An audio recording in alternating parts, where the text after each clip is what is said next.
Good afternoon, everyone, and welcome to our major donor giving Tuesday appreciation event. As a reminder, all microphones will be muted for during of the event. Should you have any questions, please enter them into the chat box, and we will address as many as we can during the Q&A portion of the event. How meaningful is that we are in Hanukkah, the Jewish festival of light, celebrated with menorah lighting, special prayers, and fried food. You know, the Hebrew word Hanukkah means dedication because it celebrates the rededication of the Holy Temple. And today, we are celebrating with deep appreciation for your dedication for Jewish National Fund and Israel. It is now my pleasure to introduce you to Nina Paul, Jewish National Funds USA National Vice President Major Gift, and our host for today. Thank you, Yossi, for the warm welcome. At JNF-USA, we refer to you as donors, as partners, because we see our relationship with you as a true partnership where you guide our strategy, our vision, and our goals. Just think about it. Our people carried a dream to return to our ancestral soil for over 2,000 years. And thanks to you and your generosity, we have realized that dream. Yet, just as Israel's early pioneers realized, you have to nurture the land, build infrastructure, and develop an economy in order to truly thrive. Today, Israel has become a melting pot not only of cultures, but of entrepreneurs, scientists, artists, and visionaries who are changing the world. Yet, Israel faces challenges. 80% of the people that live in Israel are living on only 20% of the land in the center of the country, in cities of Tel Aviv, Jerusalem, and Haifa, where you have soaring housing prices, congested roads, and bustling crowds, and they have many residents considering what it would be like to live outside the big cities.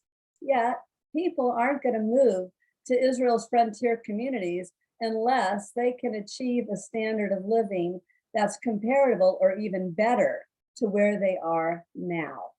And that's why our $1 billion roadmap for the next decade focuses on building the best schools and medical centers, playgrounds, parks, and recreation centers.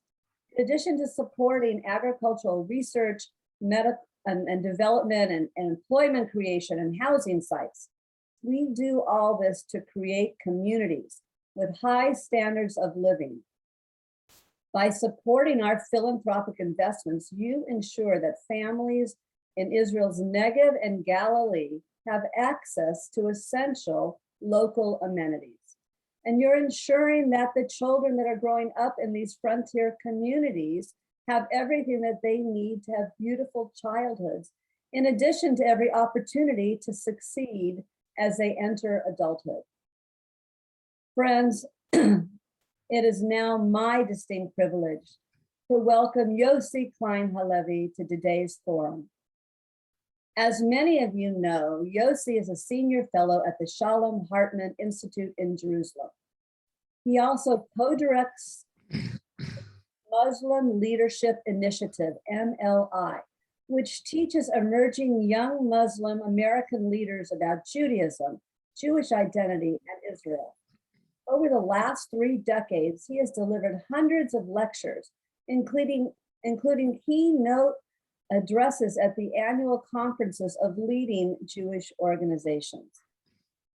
Yossi is also the author of several books, including Like Dreamers, Letters to My Palestinian Neighbor, and Memoirs of a Jewish Extremist, which tells the story of his teenage years as a follower of the militant right-wing Rabbi Meir Kahane and his subsequent disillusionment with Jewish radicalism. I actually had the privilege of hearing Yossi in Cincinnati speak about his book, Letters from My Palestinian Neighbors, and I highly recommend it. So please join me in welcoming Yossi Klein Halevi. Nina, thank you very much. And Chanukah Sameach, everyone. And really delighted to be here. And, just listening to you speak, Nina, about the need to develop Israel's periphery, the Negev and the Galil, there is really no greater urgency on the Israeli domestic agenda, to my mind, than really building up the periphery. So thank you all for everything that you're doing. And, my topic is the relationship, the increasingly troubled relationship between many American Jews, a large part of the American Jewish community, and the state of Israel. There's something a little bit counterintuitive about speaking on that topic to this audience, because if anyone has the relationship right, it's all of you. So what I'm really going to be speaking about to you, the core of the healthy Israeli-American Jewish relationship, is really looking at the wider problem that the relationship is in at the moment. I would even call it a crisis, and to think together about how we can really begin seeing an alternative to this, to what really seems to be an increasingly troubled period in our relationship. Now, when I speak about the American Jewish-Israeli relationship, to some extent, I'm really having a dialogue with myself, because these are the two halves of my own identity. I grew up in the United States. I spent my first 29 years as an American Jew. And this is now my 40th anniversary of making Aliyah. And so the conversation between, and the tensions between Israeliness and American Jewishness, to some extent play out inside of my own identity. And what's really at stake when we speak about the American Jewish-Israeli relationship is the future of the Jewish people. Nothing less than the health, the vitality of the Jewish people. And the reason for that is very straightforward. It begins with demographics. Over 90% of the world's Jews today live either in the state of Israel, which is now the largest Jewish community in the world. And if present demographic trends continue, we will be the home of an absolute majority of the world's Jews, perhaps even within the next decade. And the close runner-up is the American Jewish community. If you think about what's happening in the diaspora outside of North America, you see communities that are contracting. European Jewry is in a state of genuine crisis, of acute flux. And I think that we're going to see more and more Jews from other parts of the diaspora moving either to Israel or to North America within the next generation. And so the future of the Jewish people really depends on getting this relationship right. And my starting point, before getting to the crisis, is celebrating the extraordinary vitality of these two communities and recognizing that we live in what I believe to be the most extraordinary moment in Jewish history. And I say that because these two Jewish communities are both, each in their own way, unprecedented Jewish experiments. In Israel, we are experiencing our peak in Jewish power, in prestige. We speak to the world in a way that we never did when we were sovereign 2,000 years ago in this land. The extent of and reach of Jewish power and the success story of Israel as it's projected internationally places us in the front and center of the international stage. And American Jewry is an integral part of the public space of the most important country probably in history. And you have been welcomed into that public space, not only as individuals, but as Jews and as a Jewish community.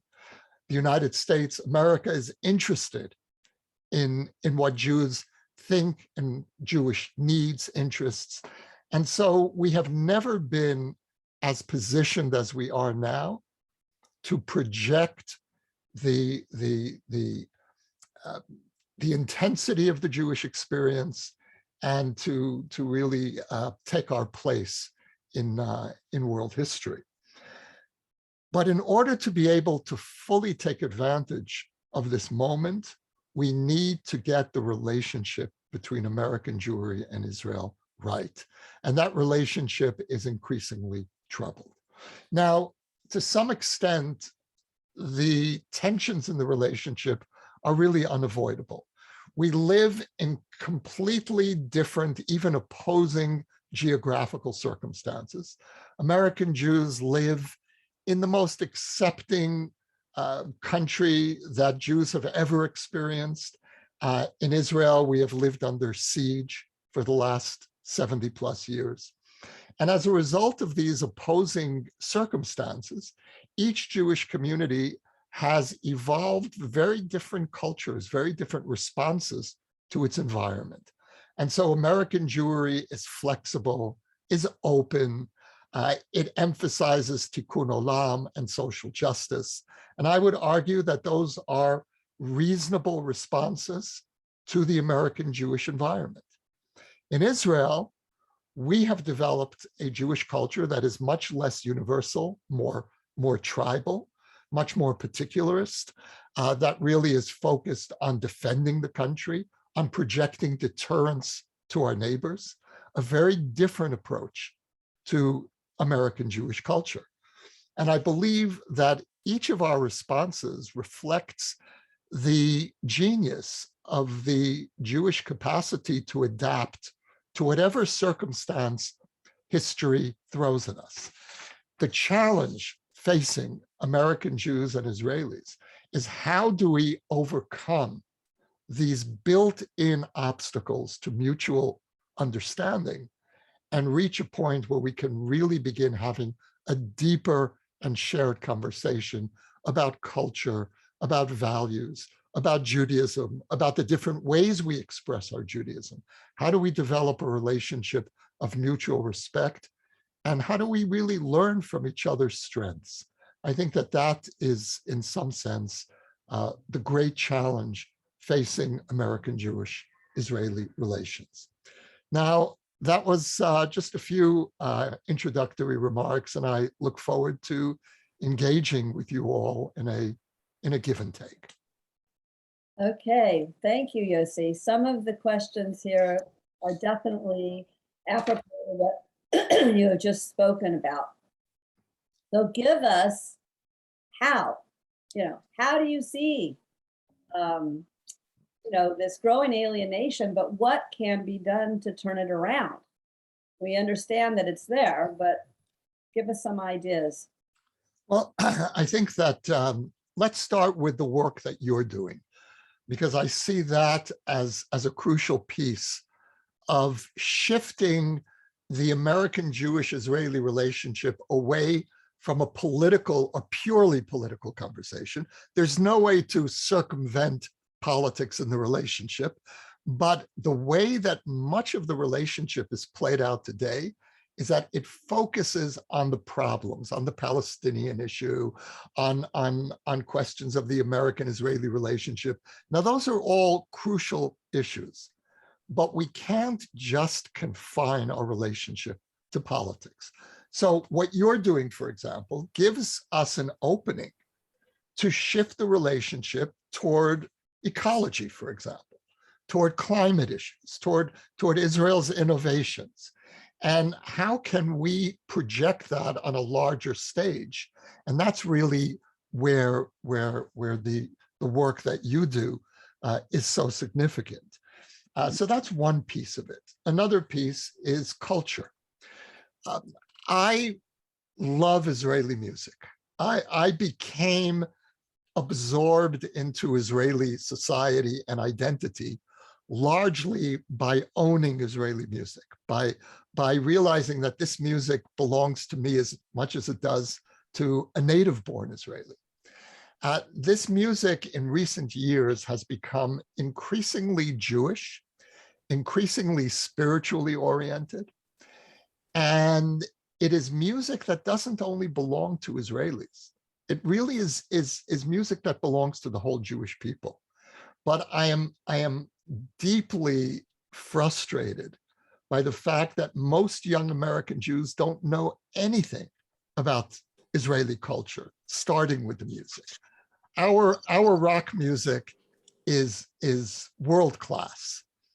And I try to teach this music when I speak to groups of young American Jews, when I speak to American rabbis. And I've been doing this now for the last few years, but I feel this urgent need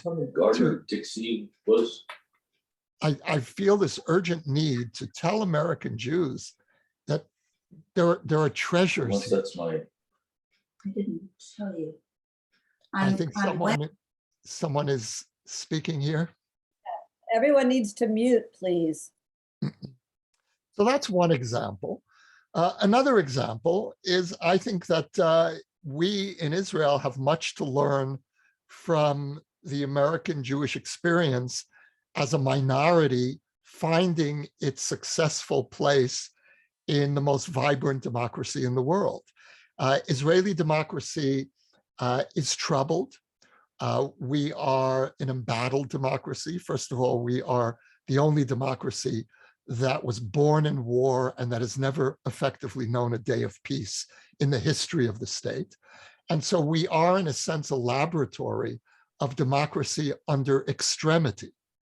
The strains on Israeli democracy are growing for all kinds of reasons. We need help in figuring out how to relate to our very complicated Arab minority, the Arab minority Jewish majority dynamic. We need some of the American Jewish wisdom in minority majority relations. So these are just some of the examples of where we could be shifting the conversation away from a purely political agenda and opening it up to ecology, to culture, to Judaism, to spirituality. And I believe that that's the next stage in the relationship. Okay, well, with that, what do you see the impact on the American Jewish-Israeli relationship of the absence of Jewish religious pluralism? Look, I'm for the last 70 years, the state of Israel has really been insulting American Jews, a majority of American Jews. I don't believe that we've done this intentionally. I think that the lack of religious pluralism in Israel has many reasons, including the fact that the overwhelming majority of Israelis come from families that have origins in countries where there was no religious pluralism. But after 70 years of sovereignty, it's time for us to begin thinking about how do we make Israeli public space more inclusive. When I speak to Reform and conservative Jews, what I find increasingly is a deep sense of hurt, of woundedness. We love Israel. We would do anything for Israel. And how can you treat us this way? How can you so cavalierly dismiss what is the core of our Jewish identity? Now, the state of Israel was not founded to be the home of any one particular form of Judaism. It was founded to be the home, the national home of the Jewish people. And we need to own that. And the ongoing denial of a space within Israeli public identity of the forms of Judaism that really shape a majority of American Jewry is, to my mind, increasingly untenable. And it is deeply wounding to the relationship. And it's a gratuitous insult. There's no, the state of Israel gains nothing from excluding other forms of Judaism in our public space. And you see changes slowly happening? Well, this government is a very interesting experiment. There are changes happening, but I think that the changes will happen more within the Orthodox establishment, which today controls Judaism in Israel. And I see the balance of power shifting away from the ultra-Orthodox back toward religious Zionism, which is relatively more open. It is still not the kind of religious pluralism that will empower a majority of American Jews, but I think it's a step in the right direction. You spoke earlier about the marriage story. And where do you feel that that's changing? And how soon that's going to happen in terms of civil marriages? Look, there's a built-in time bomb in this country, and that is the Russian immigration. And what I spoke about earlier was the fact that you've got hundreds of thousands of immigrants from the Soviet Union who are not halakhically Jewish, but are an integral part of Jewish Israeli society. You know, there's very little intermarriage between Arab Israelis and Jewish Israelis. These are two communities that really exist in such different cultural spaces that one can't really imagine large numbers of Israeli Arabs and Jews marrying. But we do have increasing marriage between Russian immigrants and their children especially, and Israeli Jewish children. And that's natural. We all serve in the army together. Our kids and their kids serve in the army. We're all Israelis together. And so, you know, the beauty of Israel is that this is the only place in the world where assimilation works in favor of the Jewish people. If you're an immigrant into Israel, even if you're not halakhically Jewish, you're going to want to adjust to the majority culture, which means learning Hebrew, living your life according to the Jewish calendar in one extent or another. It means living a reasonably Jewish life. In an American context, the Jewish life of a secular Israeli would be considered a very serious Jewish life. And in Israel, we take it for granted, oh, it's a secular life. No, it's not actually not a secular life. It's a very serious Jewish life. And so we have hundreds of thousands of Russian Jews, Russian immigrants who are not halakhically Jewish, but are living a Jewish life, are part of Jewish Israeli society, and are marrying our children.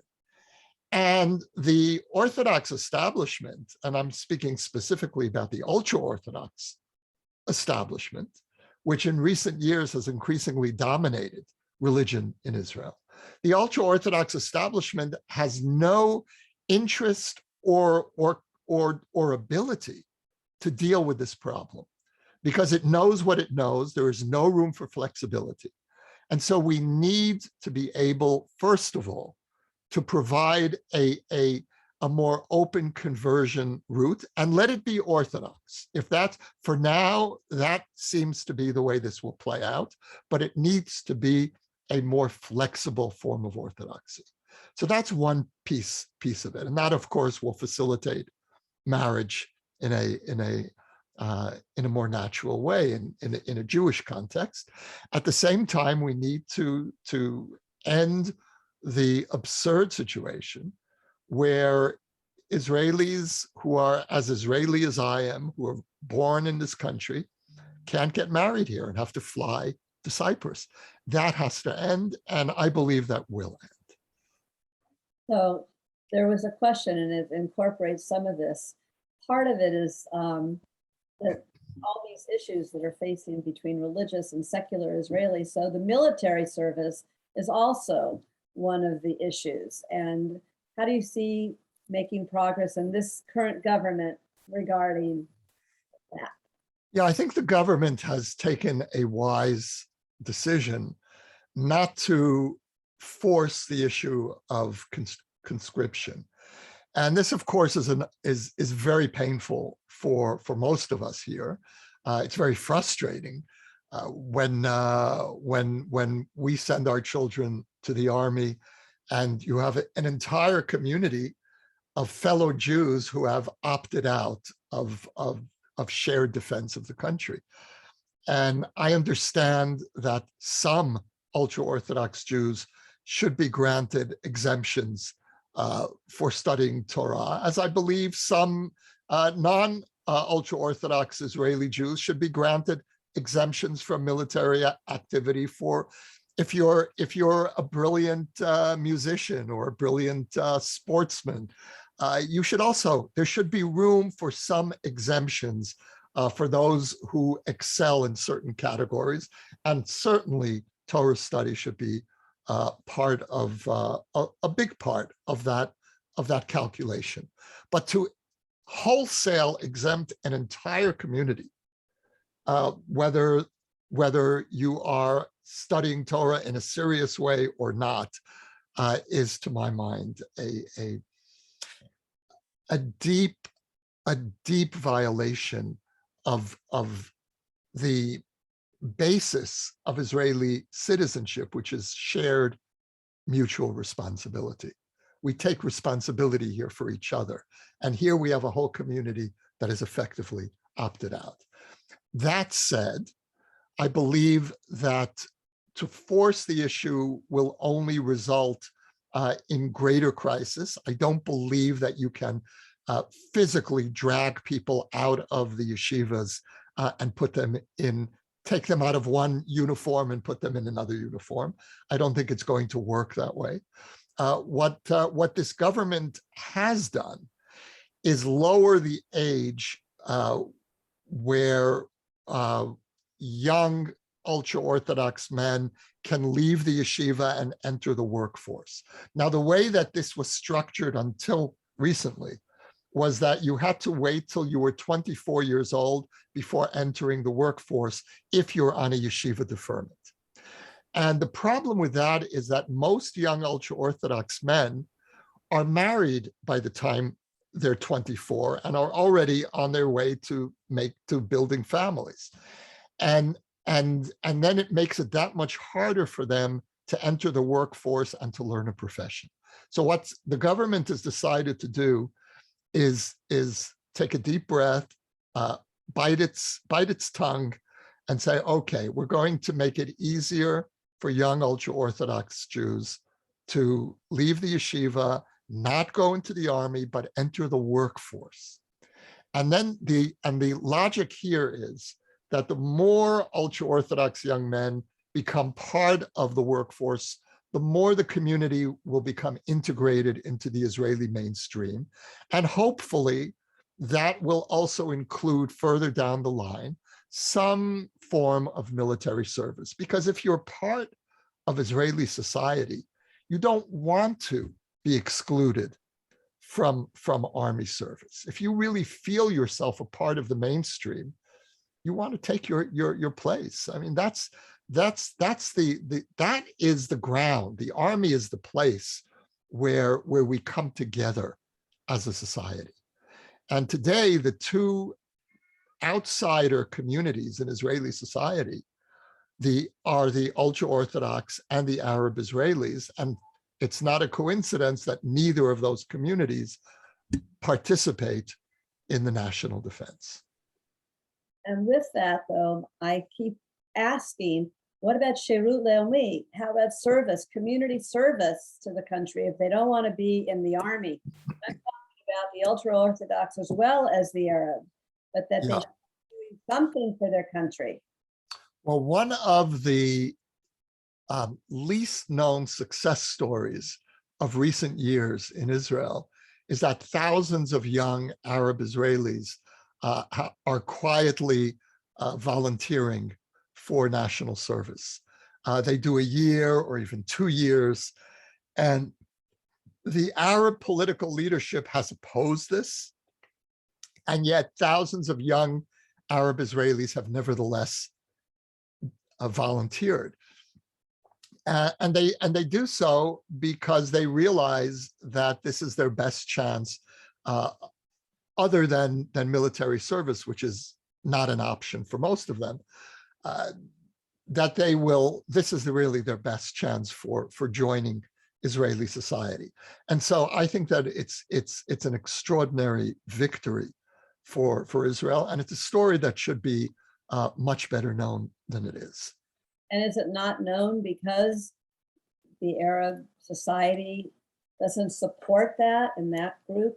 And I don't know. It's a really good question, Nina. I really don't know why we don't promote this. Why don't we tell this story?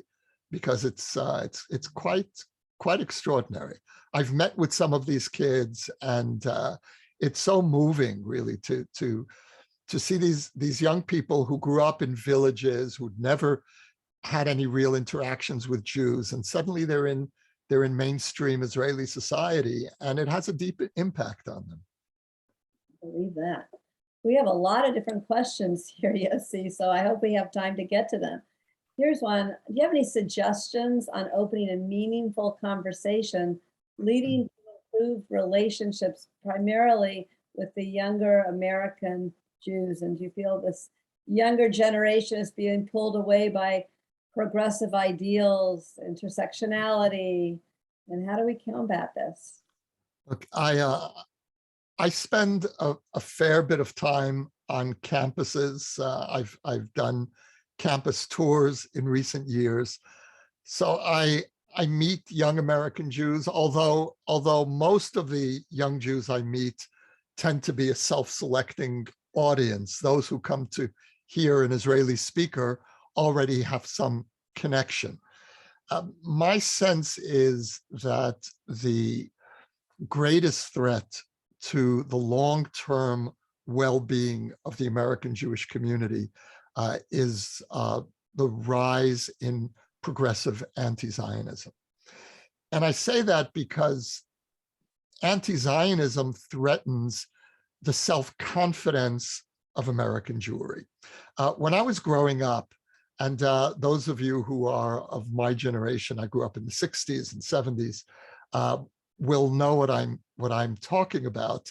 I very distinctly recall the adults in my life lowering their voice when they would say the word Jew in public. Didn't matter what they were speaking about. Any Jewish topic, you say the word Jew, your voice goes down a few octaves. And I call that the American Jewish whisper. The great achievement, the victory of the American Jewish community in the last generation or two has been that the American Jewish whisper has more or less disappeared. American Jews lost their self-consciousness in public space. There are lots of reasons for that, but I think that American society, which used to accept Jews but conditionally, there were all kinds of conditions subtly imposed on Jews being accepted into the American mainstream. That conditionality gradually disappeared. Today, what I sense happening on campus is the return of the American Jewish whisper. I just experienced it recently. I won't say the name of the campus. I was walking on the quad with a group of young Jews. And when the word Israel was mentioned, there was a whisper. The voices went down. And I hadn't experienced that in a very long time. And I'm worried about the return of American Jewish self-consciousness. When American Jews are feeling self-conscious, it affects your creativity as a community. It affects your sense of place. It affects your willingness to be publicly Jewish. And so more than any other threat, and I don't minimize the threat that comes from the far right. That's a very dangerous, that's a lethal threat. That's a threat against Jewish lives. But this is a more subtle threat. This is a threat against the ability of Jews to continue feeling fully at home in America. That's what's at risk here. And I think we all feel that here without a question. And it's always the same thing is what can we do about this, especially with our young people? And I know that you say you speak at college campuses and who turns up. But this is definitely something that's on the top of our list at Jewish National Fund as well, is trying to combat this. Well, look, the good news is, and I'm sure you all know this better than I do, is that even as many Jewish students are withdrawing, others are stepping forward. And there's a whole new generation of young American Jewish heroes out there. And I meet them everywhere I go. These are kids who are pushing back. Sometimes they're pushing back against their professors in class, which is a really courageous thing to do. Sometimes they find themselves pushing back against their fellow students within the student senate.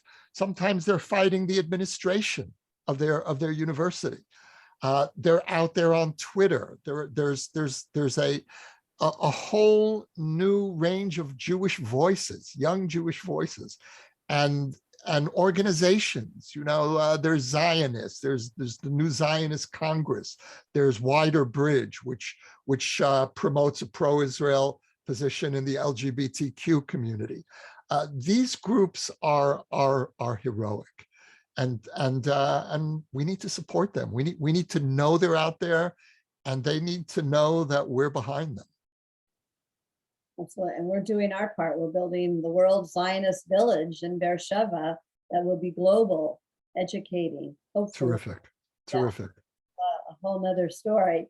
But back to some more questions, because I know we have limited time and there's a lot of questions up here. So I'm sorry that we won't be able to get to them all. Here's one. Is spirituality being embraced by our non-Jewish Israeli citizens? And who do you see as a new emerging leader in the Palestinian sphere who will share the difficult conversation ahead to forge peace? That's the $1 million question. Yeah, well, the second question I think is easier to answer. The answer is no, I don't see anyone. I certainly know Palestinians who would like to see a change in their people's political culture. But those voices are suppressed. It's very hard, next to impossible, really, to present a nuanced voice on Israel and the conflict within the public Palestinian sphere. And again, I know those voices exist. I know these people are desperate, but there's no space in public Palestinian discourse. As far as spirituality among Arab Israelis, I guess that's the question. What is happening among Arab Israelis is, I would say, contradictory trends. There's one trend toward greater secularization and greater absorption into secular Israel. The other trend is more Islamist, more fundamentalist, which I would have said until a couple months ago is a very worrying trend. But given the fact that, however improbable it seemed at the time, the Arab party that broke the deadlock and actually created Israel's first Jewish Arab coalition government turned out to be an Islamist party, and a pragmatic Islamist party. And I would say that their model for dealing with with Israel is probably borrowed to some extent from Shas, the ultra-Orthodox Sephardic party, in the sense that let's leave aside whatever theological disagreements we have for now, and we'll work for the interests of our communities. And it's obviously this is about self-interest, but all of politics is about self-interest. And there's nothing more legitimate than a constituency joining the political game in order to benefit its voters. And so I think we're just at the very beginning of a very complicated dance with this part of the Arab-Israeli community. And I hope the relationship is going to deepen. We all hope so. Is there any messaging that's in Israel about the importance now of Israelis promoting Jewish peoplehood? What is happening in Israel? Well, there is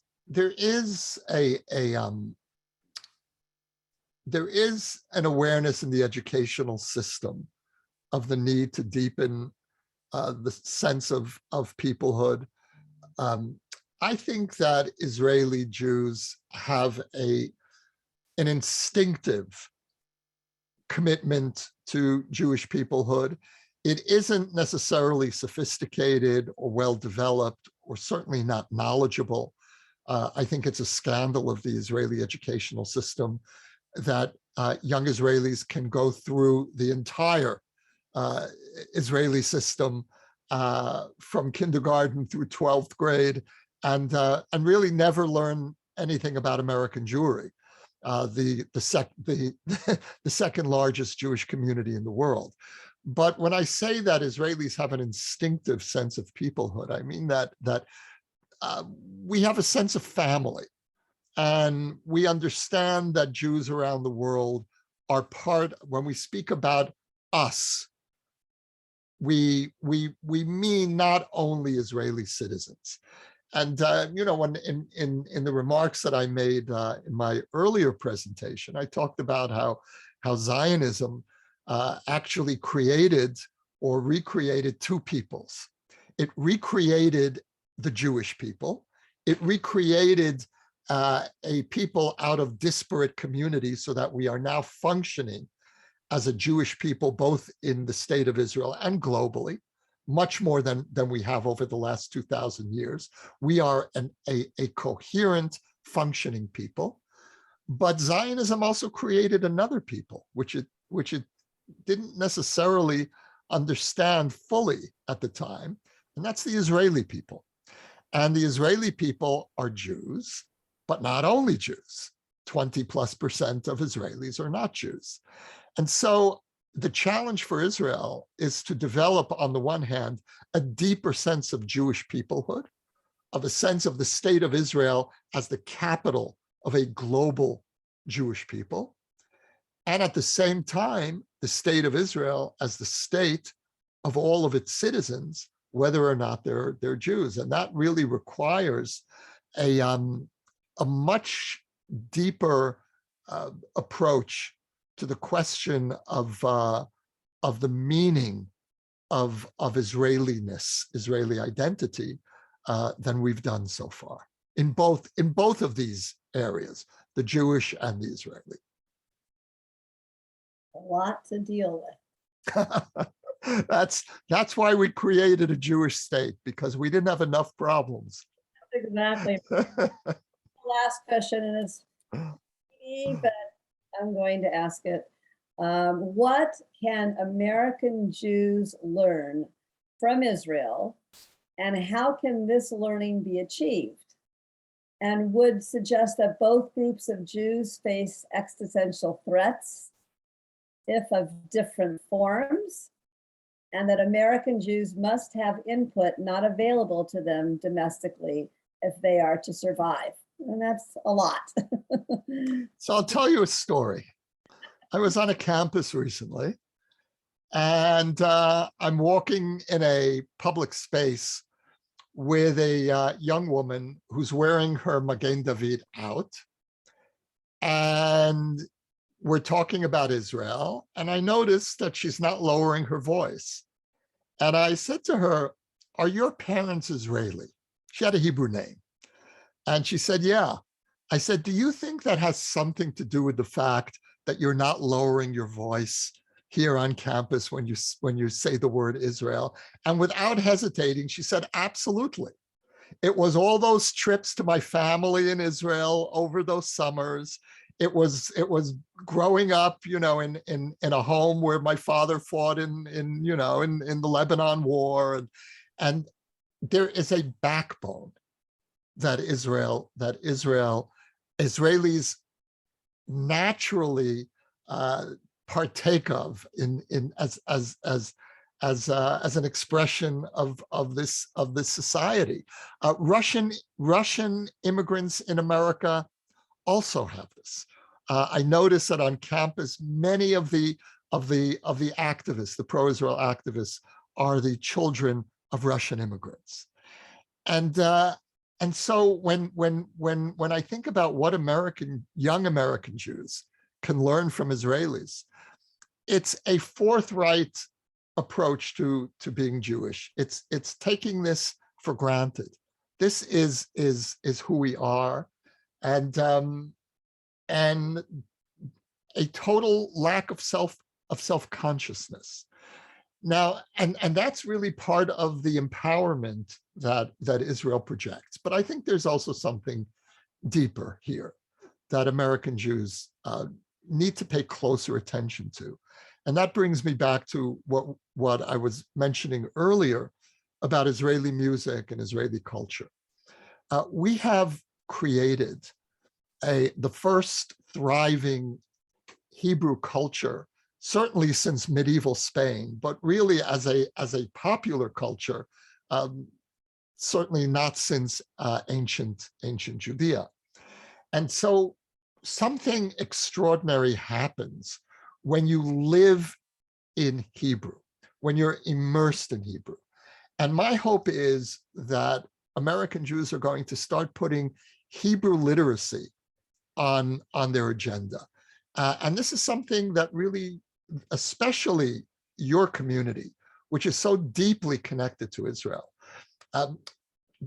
My appeal to you is for your own sakes, not to deprive yourself of the pleasure of being able to participate in some fashion in this extraordinary culture.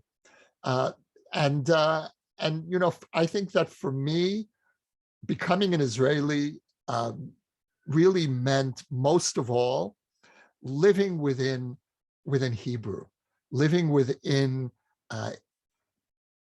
the self-evident nature of Israeli culture. Now, I know that it's difficult to translate this to the diaspora, but that's all the more reason why Hebrew literacy is so important. But I also want to say something about what Israelis can learn from American Jews, because if this relationship is going to deepen, if it's going to become a truly healthy relationship, then each side needs to learn something from the other. And what Israelis need to learn from American Jews is this sense of openness in their Judaism, this sense of joy in their Judaism. And Israelis, we love Judaism. It's essential to who we are. But I wouldn't say that we have a sense of freedom and openness and joy in our Judaism. We tend to see Judaism as this very serious burden that we carry. And American Jews living in this open, expansive culture have really internalized something of America's freedom. And that's why feminism emerged within American Judaism. It hasn't quite come to Israeli Judaism yet. And the idea of empowering 50% of the Jewish population, which today seems so self-evident to most American Jews, is not at all self-evident in Israel. And I'm speaking about within Judaism itself, within the religion. And we need either to figure out ways of lowering the mechitza, the barrier between men and women, or if we're going to keep the barrier, then we need to figure out ways of empowering the women who are on the other side of that barrier. American Jews have figured that out. And so much of the renewal and vitality of American Judaism is precisely because women have been brought in to the liberal denominations and roles of leadership. And that's something that I want to see happen in Israel as well. Amen. And on that note, I want to thank you. I'm going to say a few remarks. I agree 100%. I want to say one thing about Israelis, many that I know have come to the States and learn about our Judaism, are instilled with an eager and anticipation of going back and really starting to feel. Absolutely. Absolutely. I sit in the Hartman Institute, which is really a meeting point between American Jewry and Israel. And what I see here among the Israelis who are exposed to various forms of American Judaism is a total transformation. Secular Israelis who suddenly say, well, wait a minute, we can actually define ourselves religiously without taking on the Orthodox identity that doesn't speak to them. And so there really is a great deal that we need to learn from each other. Wonderful. That will be the last of our questions. We can go on and on. There's so much to discuss. I'm sorry for those that I didn't get to, but again, Yossi, thank you so much for joining us today. Thank you. And thank you all again for the sacred work you're doing. You know, we're in awe of your efforts, you know, to build bridges and create greater understanding between people. And your comments that are regarding the future of the Israel diaspora relationship were extremely poignant. And as a member of the JNF-USA's lay leadership, I feel an even greater responsibility to continue our work, bringing American and Israelis from all walks of life together. So I thank you so much for that. Okay, take care, everyone. Good night from Jerusalem.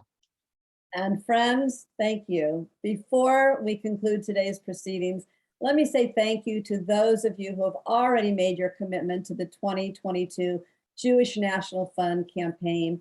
And also thank you to those that will be making their commitment soon. And don't forget, today is Giving Tuesday, and it's all going to be doubled. So we greatly appreciate your leadership and your support. And finally, I'm beyond excited to share that we are going back to Israel, if they let us in, and hopefully they will. We have many missions departing over the coming months, and a particular highlight will be our President's Society mission to Israel, taking place January 14th through 20th, with a pre-mission to the United Arab Emirates. That's going to be from January 9th to the 13th. So for more information on these trips, you can contact our Executive Director of National Major Donor Relations, Glenn Schwartz, or visit jnf.org/travel. Ladies and gentlemen, that concludes today's official proceedings. Thank you so much for joining us, and I really hope to see you all in person very soon, and hopefully in Israel. Chag Sameach, happy Hanukkah to all. Bye now. Hi, everyone. Chag Sameach. Really wonderful.